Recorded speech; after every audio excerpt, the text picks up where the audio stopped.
Prayena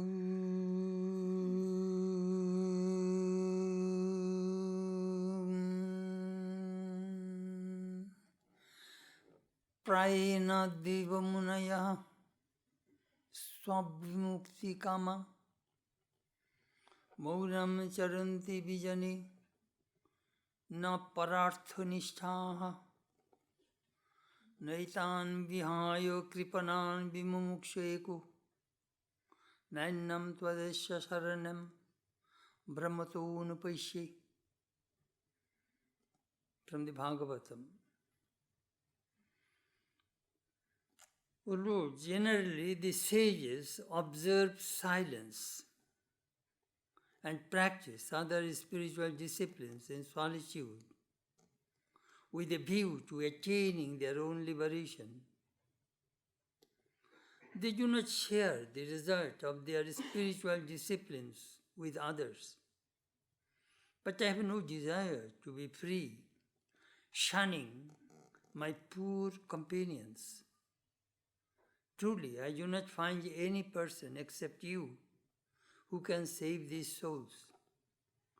Pray, Lord, save these suffering souls and bless all of them. Om Shantihi, Shantihi, Shantihi. Peace, peace, peace, control.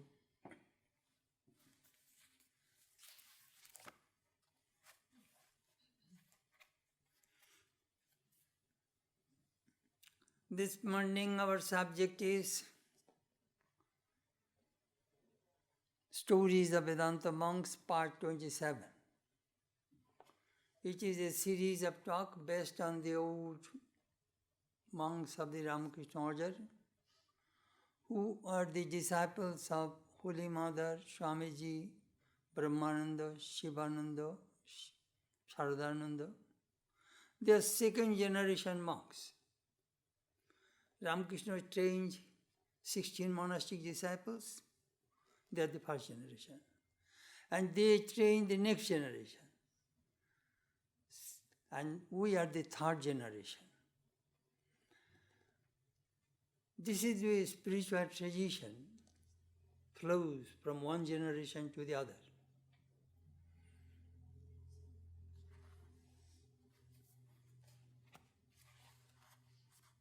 There are so many things to learn from these monks to build our human life and character.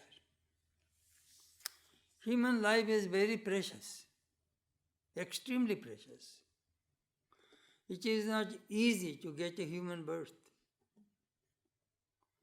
Shankara mentioned in his crest jewel of discrimination, these three things are rare. First, human birth. Second, desire for liberation. Third, the company of a great soul. If you have those three, then you know your spiritual life is ensured.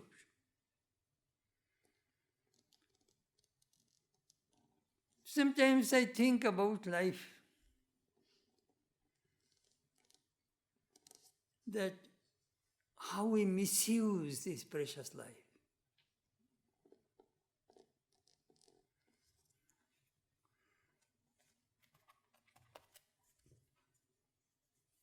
Most people go to school, get good education, get a good job, earns a lot of money, raise the family, wife, children. Then when they retire, they start to assess, they start to evaluate, count, that what have I achieved? This whole spectrum of human life, perhaps 1 to 70 or 80. In the old age, one starts to think, what have I done?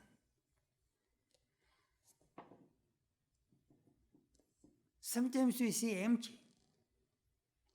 We have done nothing. You see, according to Vedantic tradition, these are the four goals. Dharma, Artha, Kama, Moksha. Dharma means practice your spiritual disciplines and lead a righteous life, moral, ethical life. That is first goal. On that basis, you will have to build your life. Moral, ethical, spiritual. First goal. Second goal, we need money. To live in this world, we need money. Earn money in a fair way, not unfair way. Third goal, karma. You must fulfill your legitimate desires. Have wife, children, family, fine. But these three goals are lower. The highest goal is moksha, liberation. That is the way, this Vedantic way of life has been set. Dharma, artha, kama, moksha. We must go through it. Moksha. Moksha is the goal. Liberation.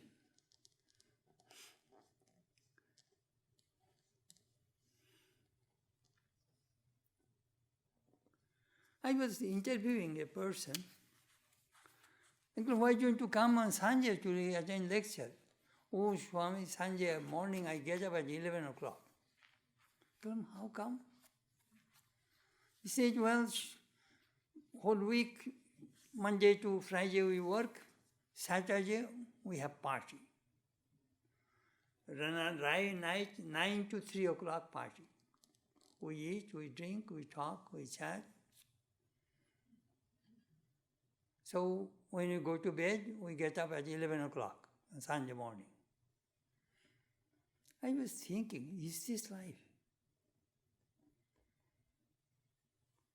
These people work hard, earn money. Saturday, Sunday, how they misuse this valuable time of their lives in worldly pleasures. That is the reason in our Upanishad tells there are two paths.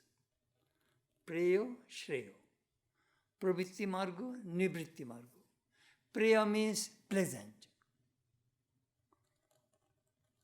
Shreya means good.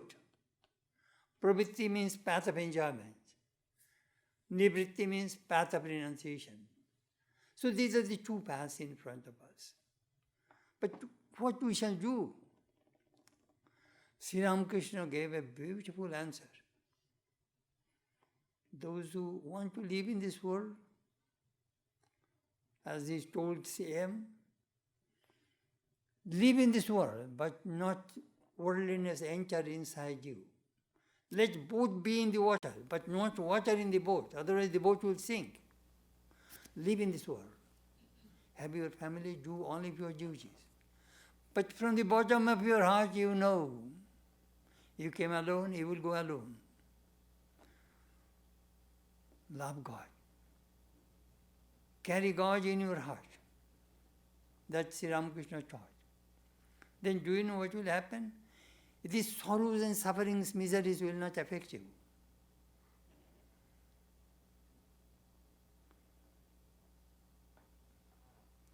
How to do it?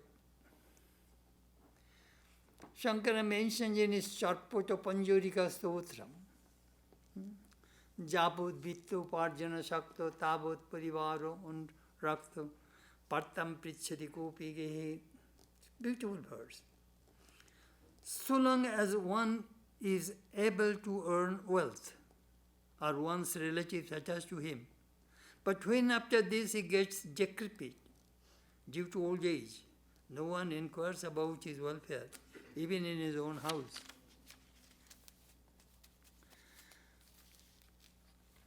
Life. Swami Chidananda told his experience. When I was a young boy, I found this verse from Shankara. Jivan mukti sukha prapti hi tabe janmadharitam atmana nitya mukti na natu samsara kamaya.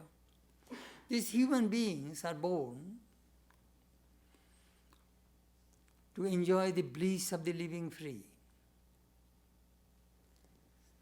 Jivan mukti in liberated in life. Means in this very life, when you are alive, you are free. Means you are illumined. So you are born to enjoy the bliss of the living free. That is the purpose. Otherwise, Atman is ever free. It has no other purpose to lead to desire for this world. It is full content, it is full. Anyhow, that is the goal. He says that verse changed my whole life. Now, what are the signs of an illumined soul? That I shall read to you from Shankara's Grace Jewel of Discrimination. We like to know the sign of an illumined soul, the signs of a man of stage wisdom, the signs of a person who transcended the three gunas.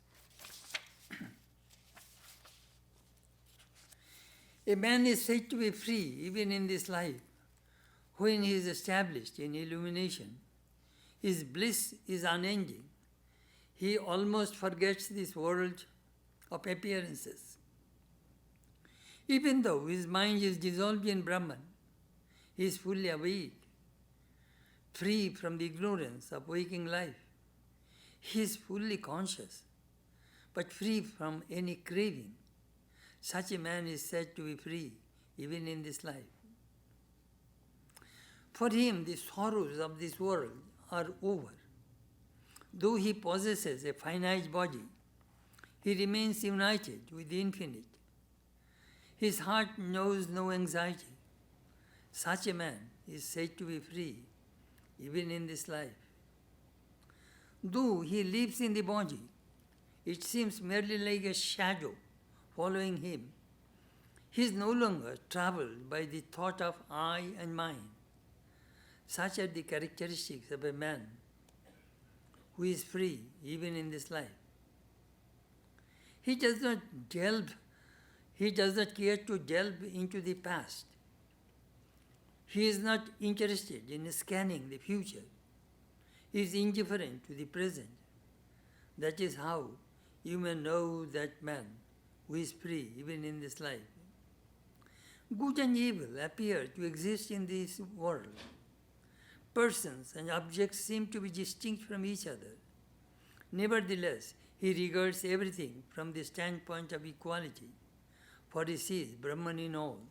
This is how you may know the man who is free even in this life. Good or evil fortune may come.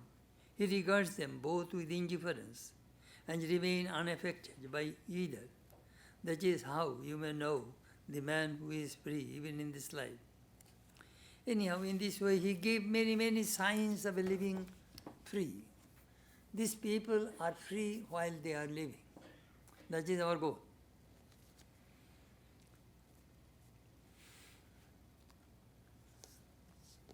Swami Vivekananda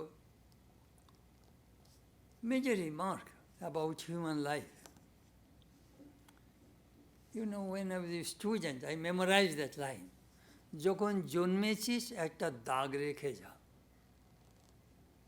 When you are born, keep a mark in this earth, on this earth that you are born. Keep a mark in this world that you came. That is a very powerful line. জন্মেছিস একটা দাগ. Dag means mark on this world that you came.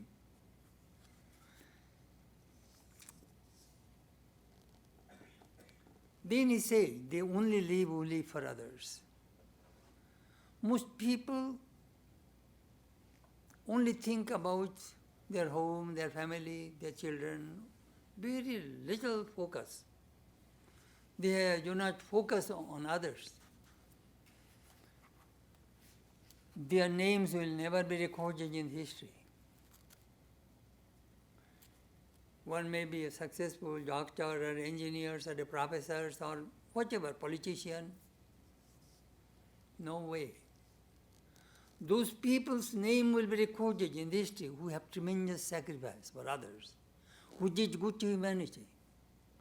Their names will be recorded. Very interesting about human life. Otherwise, people are born, as Upanishad says, people are born like mushroom and they die like mushroom. Who cares? I was reading in the newspaper, on the 1st January, 67,000 children are born in India. I was thinking that all these people are born, and how many people died? You will have to see that every day how many people are born and how many people die. That is happening in this world, coming and going, unending.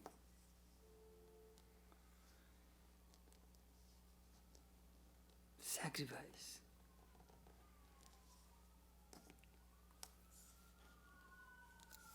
When you do good to others, you feel good. I remember the Lincoln's definition of religion. When I do good, I feel good. When we do good, God is with us. And if God is with us, we shall never fail. That is the definition of religion, according to Lincoln.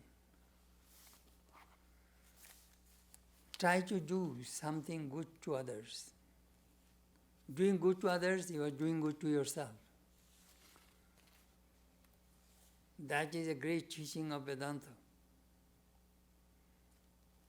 Because those things will come back to you. Anyhow, today I shall tell you some of the stories of these great souls. Very interesting. Some are illumined souls and how they live in this world. This is the book, Prachin Sadhuder Katha, Volume 2. Swami Vikashananda's Reminiscences. 7th March 1955, Vrindavan. This came from Swami Dhirashananda's diary. The Swami was a disciple of Holy Mother, joined in 1914. His sannyas was 1923. Swami Chidananda lived in Udbodhan. He died in 1956 at the age of 58.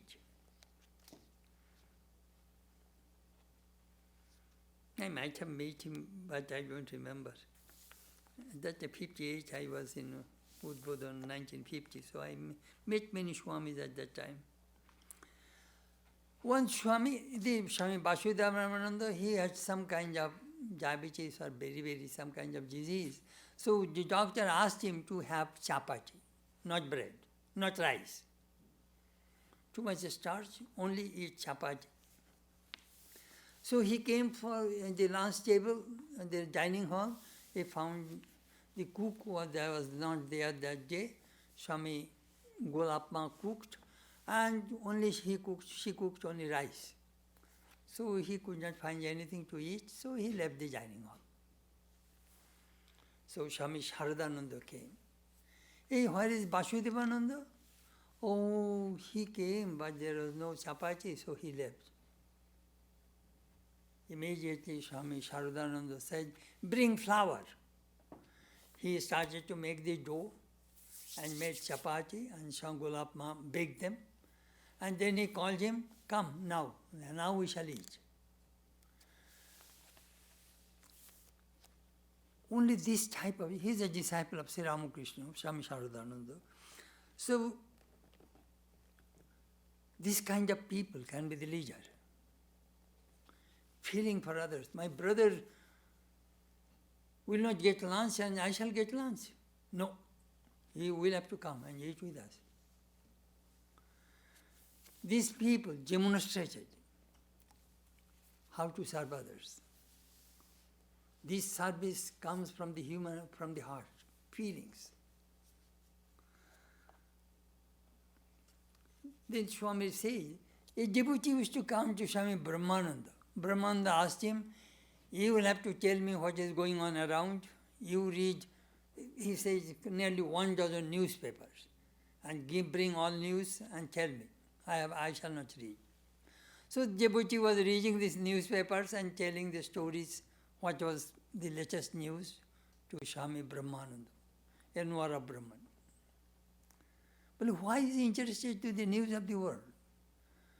You do not understand about these people. That is the way they bring their minds to the worldly plane so that they can help others. Otherwise, most of the time, their minds will remain in God consciousness. So a monk asked this devotee, why do you read so many newspapers? And do you know what? When I read those newspapers, I think about Maharaj, Swami Brahmananda. He will be very happy when I shall give this news to him. And to make Swami Brahmananda happy, I read the newspaper. In that connection, I remember a couple of stories about Brahmananda's way of life. He was in Madras, and one of his disciples wrote a drama on Ramanuja, a great Vedanta teacher in the South India. And he wanted to stage that drama. And Swami Brahmananda was collecting the pictures of actors and actresses in Madras. In our Indian newspaper, there are 1 or 2 pages, you will find the actors of the movie, actors and actresses. So he was cutting those clippings and sent to his disciple who is making the drama. So the other monks and disciples, they are thinking, what is going on? Later on they heard that the purpose of collecting all the actresses and actors' pictures so that the producer and the director will get some ideas how the South Indian women dress, how the South Indian men dress. So these clothing, so they will have to use that kind of clothing and costume in the drama. Then Prabhupada told me another funny story. He was a disciple of Swami Brahmananda in Hollywood. But a monk wrote a letter to a devotee wrote a letter to Swami Brahmananda, Swami, I have some lust, what can I do? So Swami got a picture of a beautiful actress in Madras and signed the name on his face, on that actress's face, Swami Brahmananda, and sent that picture to that devotee. So that whenever the devotee will open that picture, he will see his guru, Swami Brahmananda. That on the girl's face, he signed Swami Brahmananda. Maharaj, Swami Brahmananda had all the way these people teach, it is amazing. That way it will take care of the lust of that devotee. Sometimes they teach through silence, sometimes through scolding, sometimes through words, sometimes through touch. Vrindavan, 12th March 1955.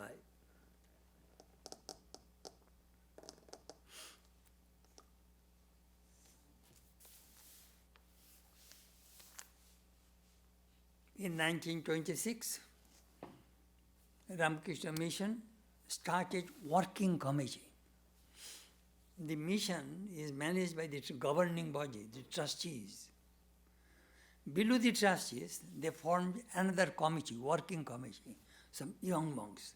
They should be trained when they will be trustees so that they will be able to manage the order better. So this working committee is meeting. They used to decide various problems. So there was a complaint against the character of a monk. And the working committee made decision, this monk should be expelled from the order. That is the decision. But they will have to come to Swami Chidananda, who was the general secretary, because his decision would be the final. So he read the letter and saw that it is an unsigned letter. Benami Chichi. Nobody signed that letter, just complained. He read that letter and tore and put into the trash. Then he told the members of the working committee, you know, the person who wrote, he is not bold enough to tell us, based on an unsigned letter, we shall have to make a decision and throw away a monk from the order. No way. Later on, that news reached to that monk, and he burst into tears. And his whole life, what happened to him, was completely changed. You know, sometimes forgiveness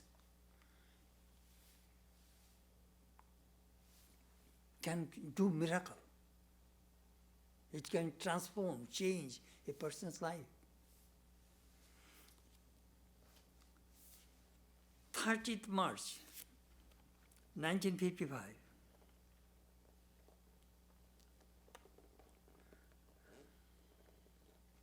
Swami Vishwarupananda, I met him many times in Benares.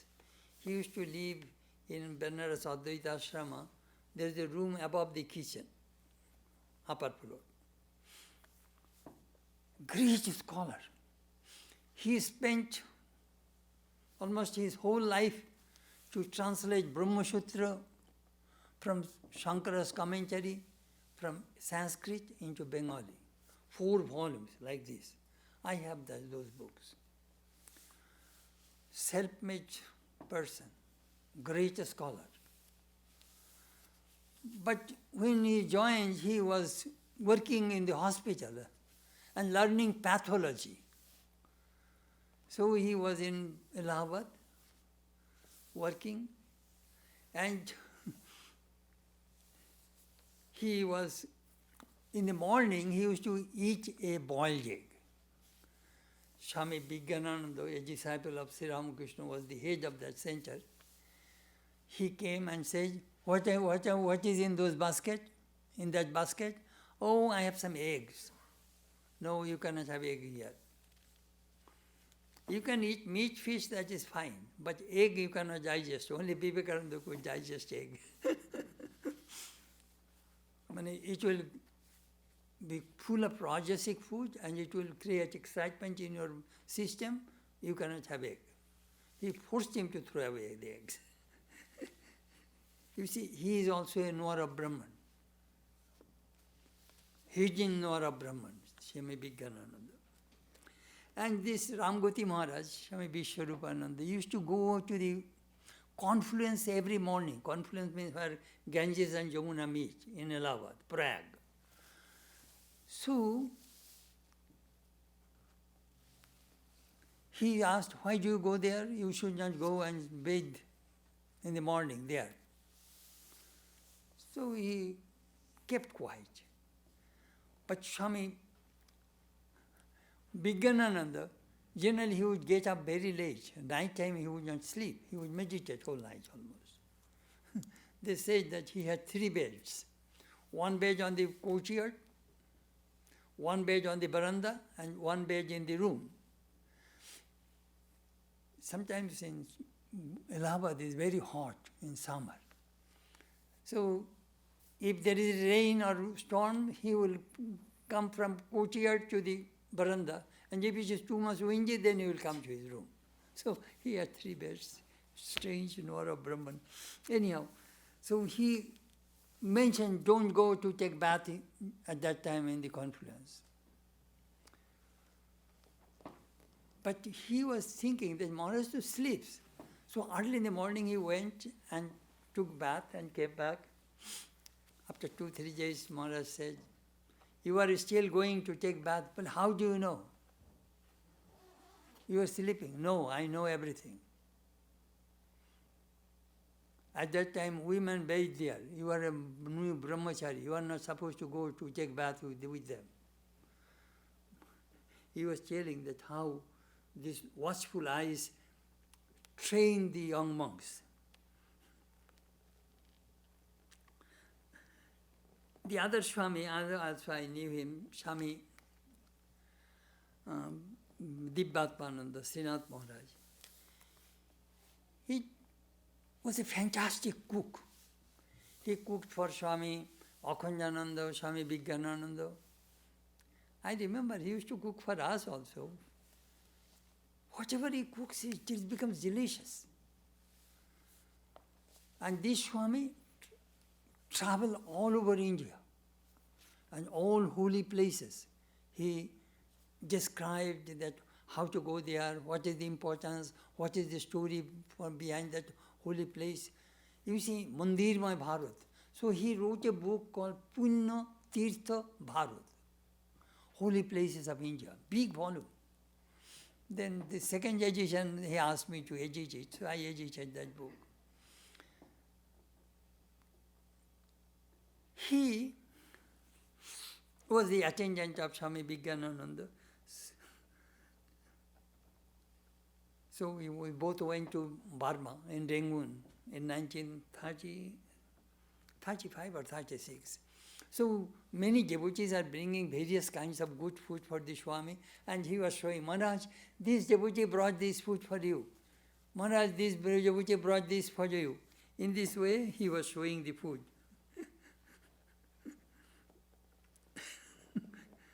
Then Swami told that monk Swami Dibbatmananda, today no food for you, you must fast.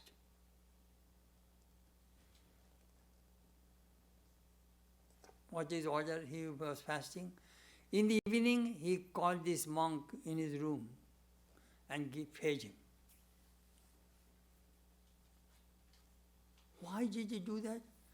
He wanted to remove the greed for food from the mind of this person. Strange way they teach. Another day, when he told us this story, Edward VIII was the king of England, fell in love with an American woman. As a result, he had to give up the throne of the British Empire. It is in history. So he said, hey, look what kind of renunciation this king has for a woman. He relinquished the throne of British Empire. So you must relinquish food today. Nobody will get food in the monastery. Strange way he used to teach people.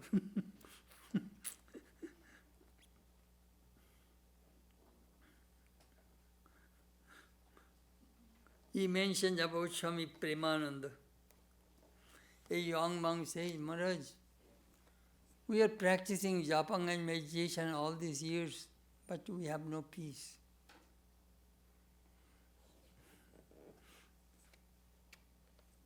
Then seeing their face, Maharaj made a remark, "Tu Dompada theke eri? After coming for meditation, I see your face is full of gloom. Is it meditation? Your face should shine when you come from the shrine.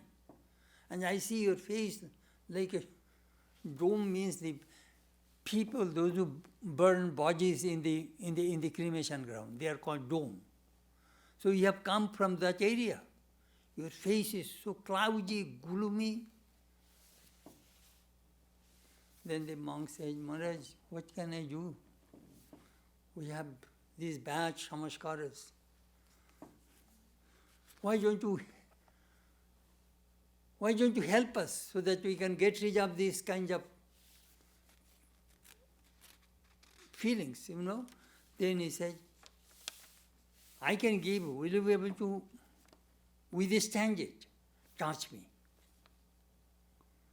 He was afraid to touch him. You see, these disciples of Ramakrishna, the embodiment of purity, if you touch them, you will be pure. Swami Brahmananda made a remark about Swami Premananda. He is so pure that the direction he looks, that direction becomes pure.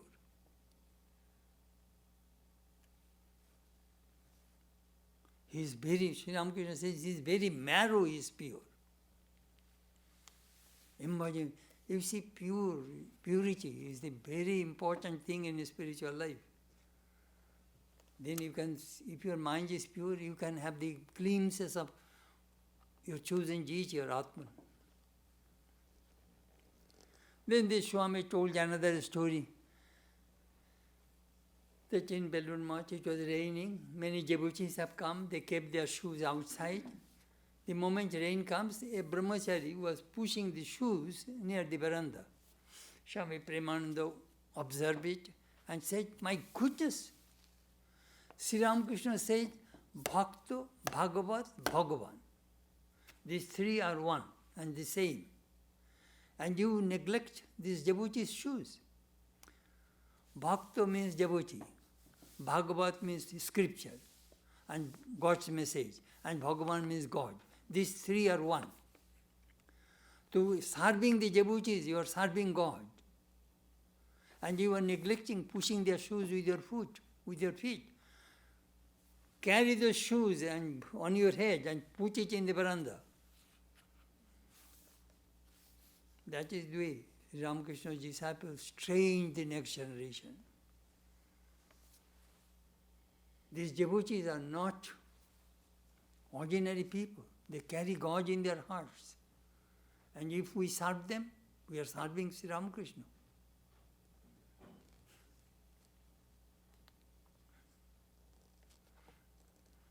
Then he mentions another Swami, Nirbanananda. He was practicing austerity. You know, don't think that monks do not go through the dark depression or dry spell in spiritual life. We get dryness. We are not getting any joy. It is Christian mystics call it dark night of the soul. How to get rid of it? Never give up your mantra and the instruction of your guru. Hold on. Again time will come. It is the mind fluctuates, Sattva, Rajas and Tamas.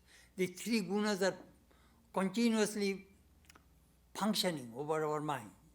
Sattva guna brings calmness, Rajaguna brings restlessness, and Tamoguna brings dullness, inertia. So when the mind from Rajas, from Tamas to Rajas, Rajas to Sattva, again joy comes. So you will have to wait. Time factor is there. So this Swami was passing through a depression. Swami Brahmananda's disciple, Brahmananda wrote to him, come and be my attendant. So that Swami became Brahmananda's attendant. And the way he served his guru, amazing. Sometimes he say, hey, I want to eat this food right now. So immediately go, he will make that food. Anyhow, he wrote his reminiscences about his guru. But sometimes in summertime I used to watch Maharaj's t-shirt was wet through perspiration, you know. But immediately I used to take the t-shirt and give a fresh one, so that that water, that perspiration will not soak in his chest and get cold. You know, this is the way one should serve. Feelings, do you see? Some people do not have common sense. These people have strong common sense and love and feelings.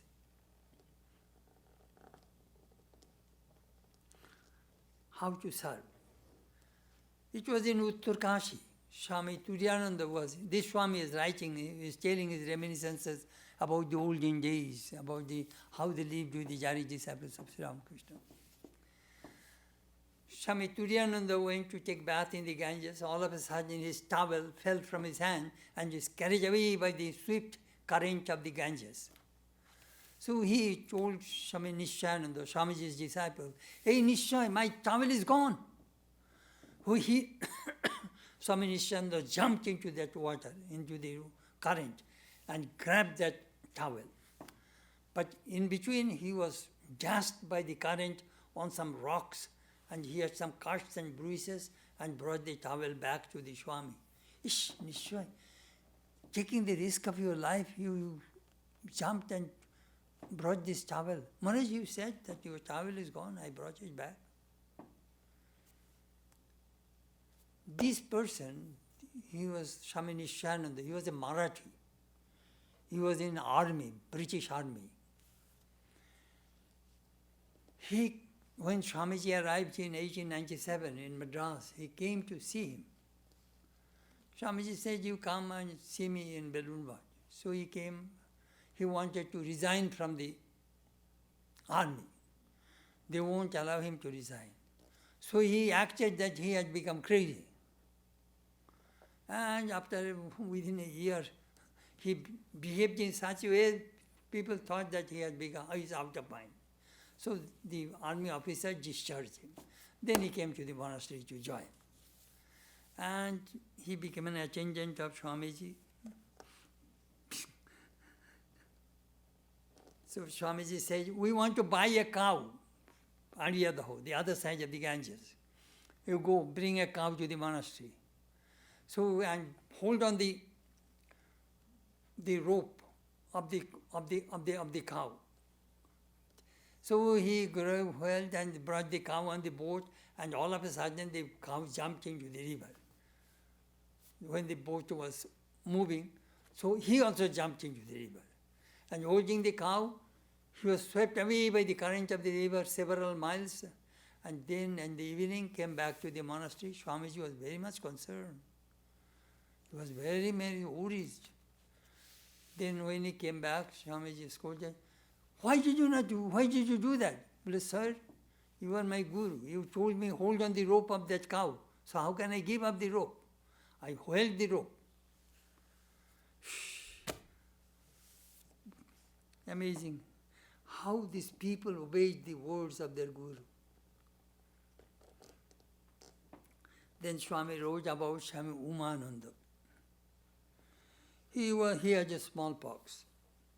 Swami Brahmananda's disciple. He was in the hospital. He wanted to see his guru last time.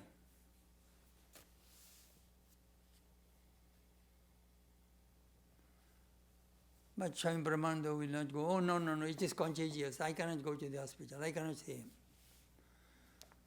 Then Swami Ramakrishna says, Maharaj, you stand on the street. He will see you through the window of the hospital. Oh, no, I cannot go. I shall not go. Then at the time of his death, his face was, Umananda's face was beaming with joy. Swami Brahmananda stayed in the monastery. Then Ramakrishnananda came back. Maharaj, you were so cruel that you did not go to see this dying man, your disciple. Brahmananda gravely said, how do you know that I did not go there? Maharaj, I am sorry, I misunderstood you. The Anwar of Brahman, he appears before his disciple at the time of death with his subtle body. You know, these disciples of Ramakrishna, they are not ordinary mortals.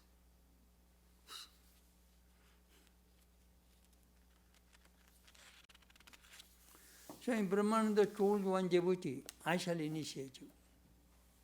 Then Maharaj died, and the devotee was very much disappointed. So one night, the devotee got a mantra. Maharaj came and through dream gave him a mantra.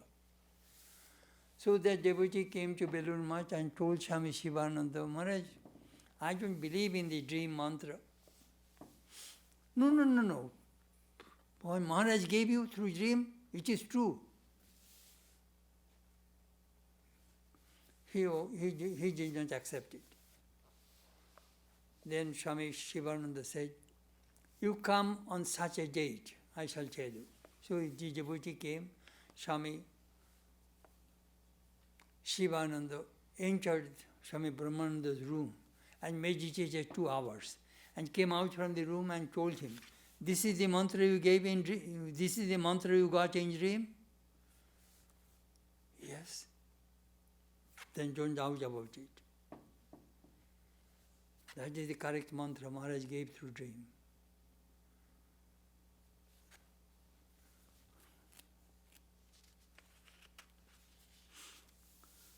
In Belur Math, Swamiji was very fond of a servant and had faith in him. So when Swamiji was in Darjeeling, this man stole Swamiji's money and whatever thing was there, and Swamiji's disciple Nirbharananda asked that servant, where is Swamiji's wallet? I did not do it. But the maid servant found that wallet was under they dumped the cooking, when they cooked with wood, they dumped the ashes. So inside the ashes that was there, but no money. So when he was pressed, he admitted that he stole it. Then Swamiji said, brother, I tried to transform this person's life, but I failed. Do you know what? These people give chance in life.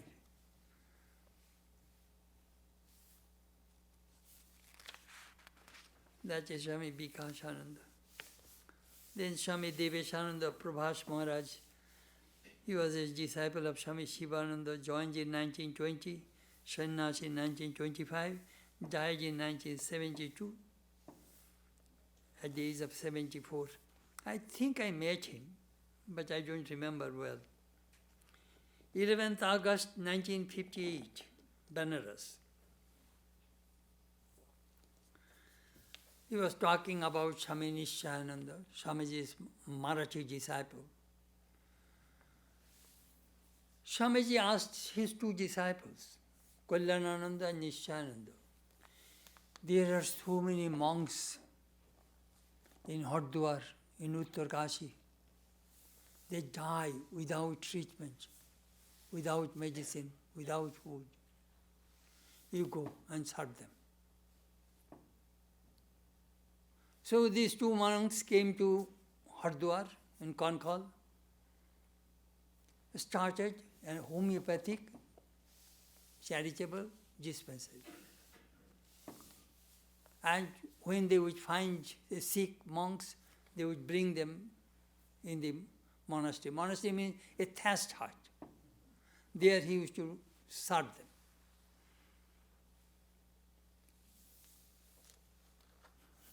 So one day, the Swami says, Swami Deveshananda, he had an argument with Swami Nishananda. Nishananda scolded him, and he also, opposed him. Then Nishananda said, he was a very outspoken and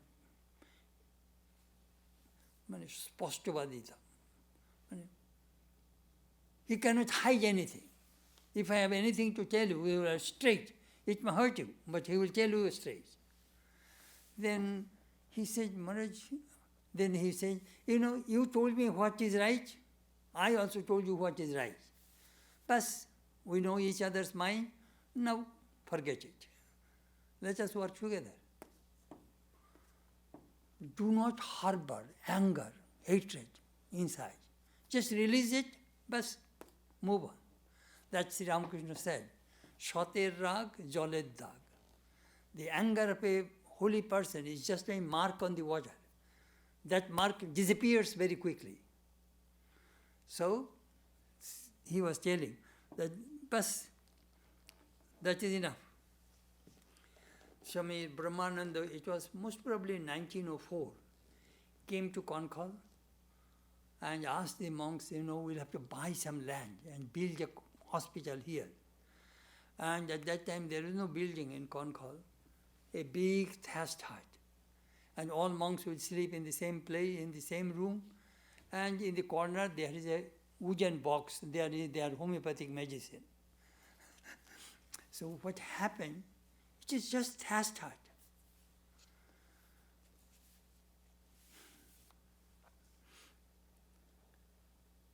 An elephant entered. There is some wild animal nearby. So they have some spinach, some greens they are growing outside the cottage. The elephant came and ate all their vegetables, garden. And Swami Brahmananda was telling, it was noontime, after lunch. Brahmananda was telling the monks, keep quiet, don't make any noise. Because if that elephant is mad, it will break this cottage. So just keep quiet. Let him eat his food and let him go.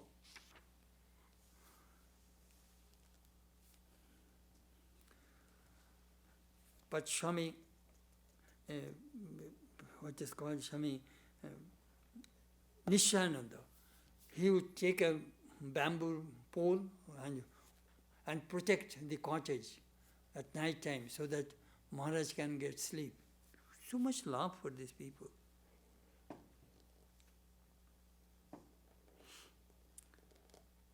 When he heard that Swami Chidananda was not well, it was in 1922. He went by train from Kankhal, Hardwar to Banaras. Two other monks went with him. In Lucknow, when the train stopped, he was asked, Maharaj, will you not teach any food? No, you eat. Without seeing Chidananda, I shall not teach any food. He came to Banaras. Maharaj was so happy to see him.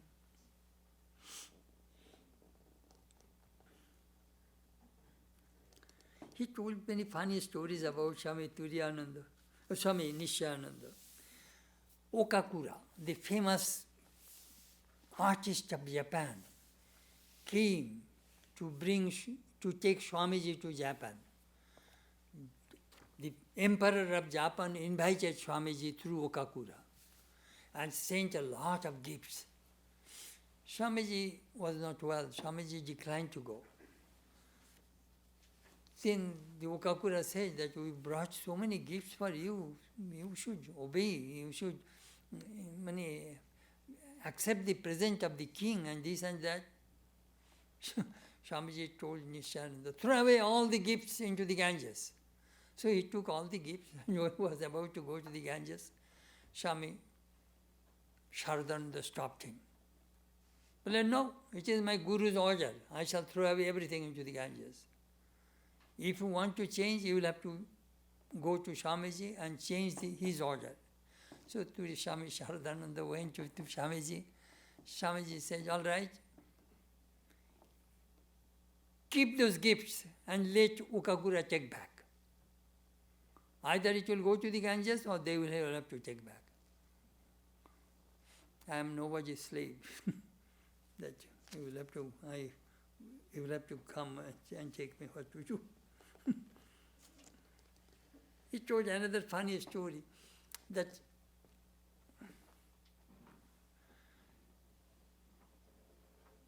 Girish Chandra Ghosh, that Bohemian devotee of Sri Ramakrishna, and Swami Adbhutananda was seated in Girish's house and Nishananda came.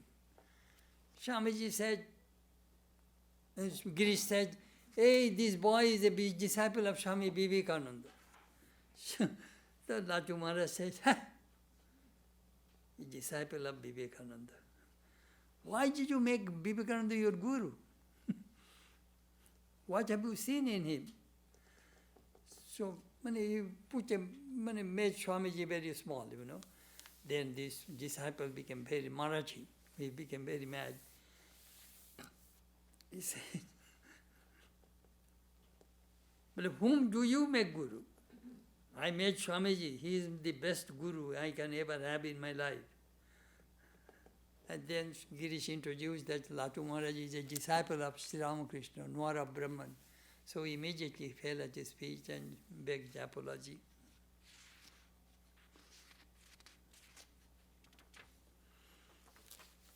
He told you the story how he met Swamiji. But there is a gun on my back with soldier's dress.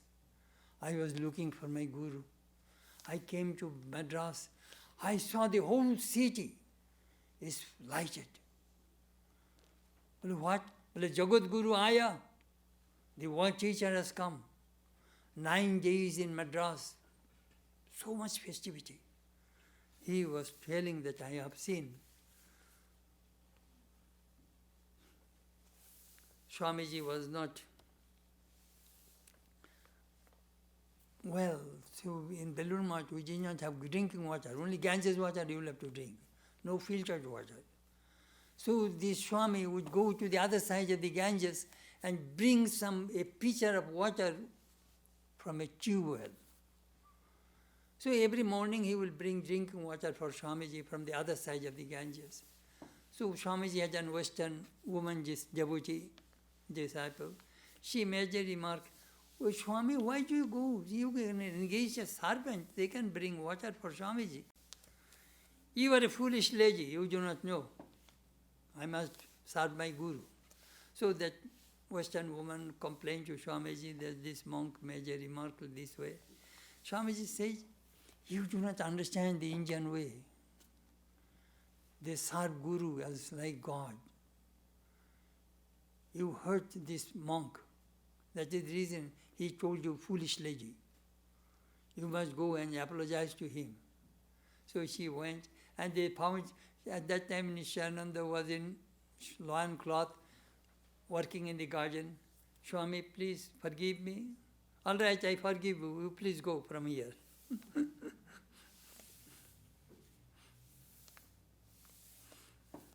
But if we are in Punjab doing some relief work, Swamiji's two disciples went there to do the relief. And they're walking distance, it was evening, no food, tired, exhausted. And Swami Chidananda says, we don't know where shall we stay and what shall we eat. Then Chidananda replied, if you have that kind of calculative mind, then why did you become a monk? Depend on God. Depend on Sri Ramakrishna.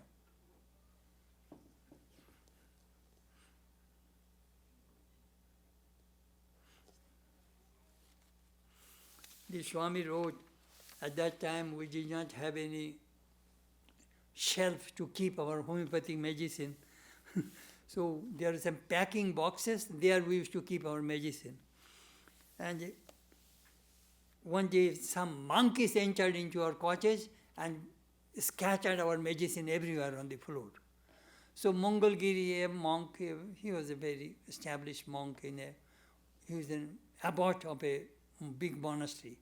He was very fond of Ramakrishna monks. And he came and said, what is the matter? But we do not have any shelf to keep our medicine. So this monk got a big shelf for the monks so that they could put their medicine in it.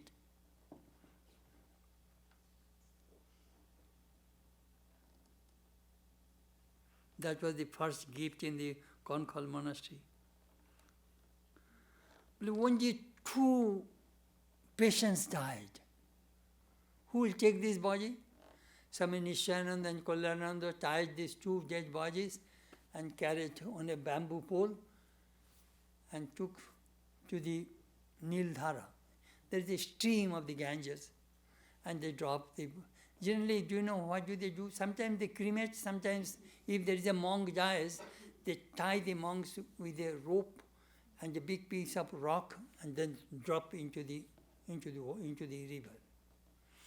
I saw in Vrindavan, there's so much tortoise. They finish the body in no time. Dead bodies, clean. Anyhow, that is their way.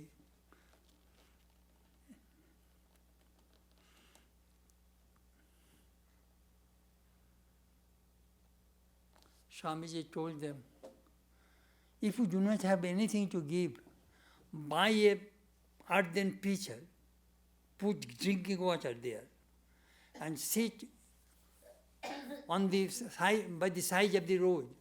And when the pilgrims go for pilgrimage in the upper part of Himalayas, give them drinking water. If you have nothing, no money, nothing to do, serve them. Serve human beings as God. That we find in the lives of these 2nd generation monks, how they are trained by their gurus and how they serve humanity. Thank you.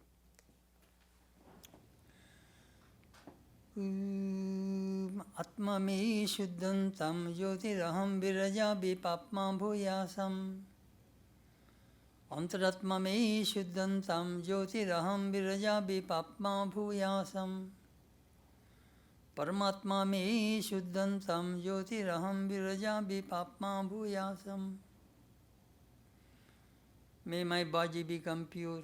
May I be free from impurities and ignorance. May I realize myself as the light divine. May my mind become pure. May I be free from impurities and ignorance. May I realize myself as the light divine. May my soul become pure. May I be free from impurities and ignorance. May I realize myself as the light divine. Om Shanti, Shanti, Shanti. Peace, peace, peace be unto all.